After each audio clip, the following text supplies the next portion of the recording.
नमस्कार. नमस्कार. नमस्कार. तुमचा परिचय द्या. मी ॲडव्होकेट आनंदराव साहनी, मुक्काम पोस्ट चिकनी, तालुका संगमनेर, ही तुमचं अहमदनगर. व्हरायटी कोणती ही? ही आमची वाईन द्राक्षाची सिराज म्हणून व्हरायटी आहे. बर. हा रेड वाईनचा प्लॉट आहे. अच्छा. तर ह्या वर्षी तुम्ही सुरुवातीला तुमचा फार भयानक तुमच्याकडे थ्रिप्सचा अटॅक आला होता पानांवरती. आला होता. तर त्यावेळेस तुमचे बंधू सांगत होते की म्हणजे कंट्रोलच होत नव्हता. हा म्हणजे प्रचंड एवढा होता की पानं पूर्ण आकसून गेले. आकसून गेली होती. बरोबर. सगळे थ्रिप्सचे फवारे मारूनही काही थांबला नाही. हा बरोबर ना. शेवटी कोणीतरी सांगितलं की बाबा ते सॉइल चार्जर वापरा. बरोबर. असंच होतं. काही बरोबर. काय झालं होतं नेमकी ते?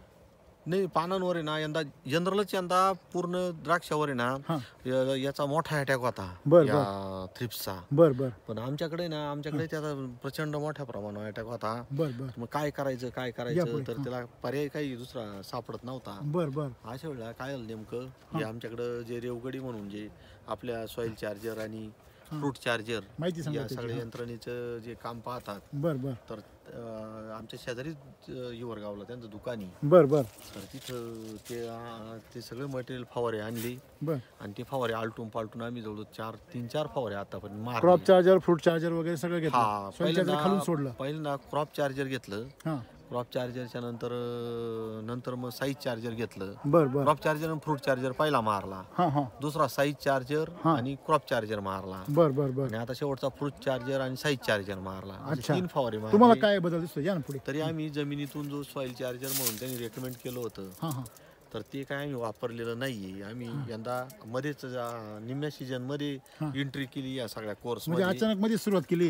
या कोर्स आता समजा ही जी तुम्हाला जे थ्रिप्सचा जो कंट्रोल त्यावेळेस मिळाला म्हणजे कुठल्याही प्रकारचं कीटकनाशक न वापरता. नाही, थ्रिप्सचा कंट्रोल म्हणजे त्याचा असा अनुभव आला का ह्या तंत्रामुळे जो पानाला जो रफपाना येतो, काळोखी जी वाढते किंवा पानाला जो रफपाना येतो त्याचं सगळं रचना जी वनस्पती जी बदलती. म्हणजे तुमचे जे पानं आहेत असे हे आता दिसत आहेत ते थ्रिप्समुळे झाले होते. पूर्वी एकदम जळून गेले होते, आकसली होते पूर्ण. बरोबर. नंतर डेव्हलप झाली ही. नंतरची पानं अतिशय सुंदर आली नंतर. बरोबर आहे. तो जो सगळा विषय आहे ना, तर ह्या तंत्रामुळं त्या पानाची एकदम ग्रोथ वाढते, त्याची निळा वाढते. समजा नसतं भेटलं त्यावेळेस रफ पान जे लूज असतं तर ते रफ तयार होतं. आणि ते रफ तयार झाल्यामुळे मग किड्याला जो अटॅक करण्याचा विषय 50% तिथंच संपून जातो. बरोबर आहे. आणि नंतर आपल्या औषधांना मारण्यापेक्षा पान रफ करून घेणं हे ना, तर हे या तंत्रातून आम्हाला चांगलं शिकायला मिळालं. आणि म्हणजे नुसतं केमिकल असं त्याचा जो फायदा मला जे काही जाणवले ना त्यांनी सांगण्यापेक्षा, तर दुसरा मुद्दा असा का त्याच्यामुळे जे आम्हाला आमचं हे सगळे जे द्राक्षे आपले जनरल जे टेबल ग्रेप्सची खाण्याचे द्राक्ष आणि वाईन द्राक्षातला जो फरक आहे, तर आमचं सगळं हे ब्रिक्सवर असतं. म्हणजे आमची काढणीचा जो परिपक्वतेचा विषय जो आहे आता परिपक्वतेचा विषय जो आहे ना तो ब्रिक्सवर असतो अवलंबून. आणि तर यांचं जे फ्रूट चार्जर आहे या कंपनीचं, फ्रूट चार्जर, साईज चार्जर आणि सॉइल चार्जर. पण सॉइल चार्जर मी काय वापरलं नाही. फ्रूट चार्जर, साईज चार्जर आणि क्रॉप चार्जर या 3 याचा जो वापर केला तरी 3 याचाच वापर केला. पण 3 याच्या वापरातून मला असं जाणत आलं का याची ब्रिक्स सुद्धा लवकर येणार आहे इतर प्लॉट पेक्षा. तुम्ही आता पाहिलं साहेबांचा जो घड होता आहे ना, त्याच्यामध्ये याच्या लस्टर मध्ये प्रचंड फरक आहे ना. आता तुमच्या समोर प्लॉट पाहिला आपण, तो प्लॉट याच्यापेक्षा सुंदर आहे, म्हणजे वेगळा आहे, पण तरी सुद्धा त्याचे लस्टर याच्यापेक्षा कमी फरक आहे ना. त्याचा गोडवा जो आहे, शुगरचं कंटेंट जे त्याच्यामध्ये गती नाही येणार असं आम्हाला जाणीव झालेली. त्यामुळे आमचा जो 15-3 आठवड्याचा जो कालखंड आहे तो निश्चितपणे मागे येईल. बरोबर. आणि क्वालिटी आमची जी तोड चाललेली आमच्या मळ्यामध्ये इतरही प्लॉटची तोड चालली, तर त्या तोडी सुद्धा लवकर येऊ राहिल्या. म्हणजे पहिल्यापेक्षा 8 दिवस 15 दिवस ज्यांनी याचा पूर्ण वापर केला त्यांचा. बरोबर. आमच्या वाईन मध्ये 2-3 जण आहे आम्ही. पण खाण्याच्या द्राक्षवाल्यांनी जो वापर केला तर त्यांचं मनी जो आहे तर मण्याच्या याच्यामध्ये सुद्धा गोडवा, त्याचा असणारा भरीवपणा, ते सगळे गुण जे येतात ते कंटेंट त्यांचे भरपूर प्रमाणात आले. आणि म्हणूनच आम्ही वापरलं. सगळ्यांनी एक विचारणी वापरले. म्हणजे आता जे बघतोय आपण की जी काही मटेरियल आहे ते एकदम म्हणजे क्वालिटी अतिशय सुंदर आहे. बघा, चांगली क्वालिटी. तुम्ही जर दाण्यांची साईज वगैरे पाहिली म्हणजे आतमध्ये जवळ बघितलं आपण तर लस्टर खूप छान आहे. आणि पानं एवढे खराब असताना देखील सुंदर ग्रोथ आहे. काय वाटतं तुम्हाला?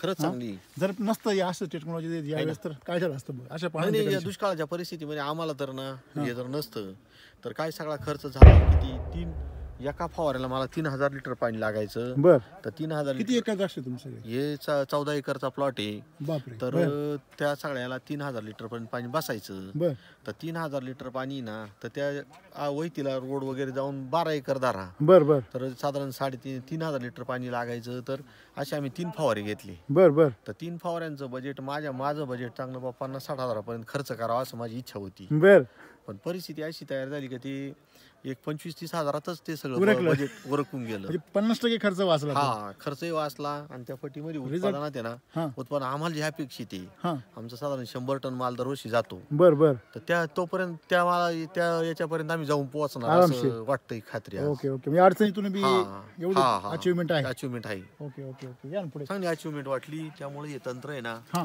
शेतकऱ्यांनी खरंच वापर करावा असं तंत्र आहे. म्हणजे आजार आल्यानंतर त्याची रिपेअरिंग करण्यापेक्षा बर बर हे जर आधीच जर वापर अगोदरपासूनच केला आपण जर झाडाला आजारच येणार नाही अशी माझी खात्री झाली याच्यावर. ओके ओके म्हणजे पुढच्या वर्षी तुम्ही सुरुवातीपासून वापरणार सगळं. आता खरड छाटणी जे वाईनचे शेतकरी आहे टेबल वाईन म्हणजे टेबल ग्रेप्सचे शेतकऱ्यांचं तर थोडंसं वेगळं तंत्र असतं. हा म्हणजे वाईनचे शेतकरी त्यांना तुम्ही काय सांगाल तुमच्या अनुभवातून? वाईनच्या शेतकऱ्यांचा आमचा तर प्रॉब्लेम असा असतो का याच्यामध्ये जसं एक्सपोर्टवाल्यांना जसं काम करताना ते रेसिड्यूज फ्रीचं काम करावं हा लागतं. हा हा तर त्याच्यामध्ये फवारे मारता येत नाही. हा हा आणि नंतर मिलीबग सारखे अटॅक असेल किंवा इतर अटॅक आहे ना सारखे त्रास देतात. बरोबर बरोबर तर असे जर झाडामध्ये जर प्रतिकारशक्ती आली, हा. रेजिस्टिव्ह पॉवर वाढला किंवा प्रतिकार शक्ती वाढली तर अटॅकच येणार नाही. थ्रिप्सचा येणार नाही, मिलीबगचा येणार नाही, लाल कोळीचा आणि येणार उत्पादन नाही. चांगलं येईल. आणि त्याच्यातून ब्रिक्स लवकर येतील. बरोबर बरोबर आणि त्यामुळे या तंत्रानं मला यशच मिळालंय. बरोबर आणि एकदम मी आज खरं म्हणजे जास्त प्रमाणात अजूनही सांगू शकलो असतो जर सॉइल चार्जर वापरलं टाकून असेल. हा. आणि यांच्या बरोबर 1-2 वर्ष काम करत असतो तर अजून भरीव पानानं बोलता आलं असतं. पुढच्या वर्षी पण मी आणखीन फक्त करता यंदा 3च फवारे मारली पण 3 फवाऱ्यात मला इतका सुंदर रिझल्ट आला. ओके, त्यामुळं ओके, ओके.